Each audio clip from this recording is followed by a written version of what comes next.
Today, there are so many pressures that are causing us to rethink our reliance on animal products, from climate change to animal rights to energy and land and water use.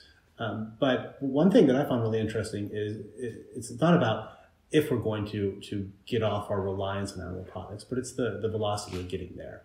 So we're having a session this year on how fast we're moving away from animal products. So why is this session relevant to investors and startups today? I think this is a panel that has to be somewhat nuanced, because we know that animals are not going away anytime soon, right? Animal production is here with us for a long time yet. I would draw an analogy to autonomous driving, right?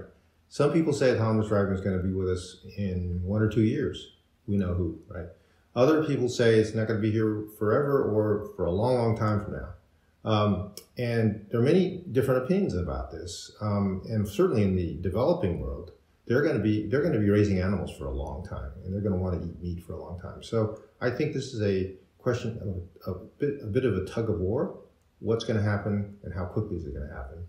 Clearly, we have the alternatives developing to animal production, but it's not going to be black and white.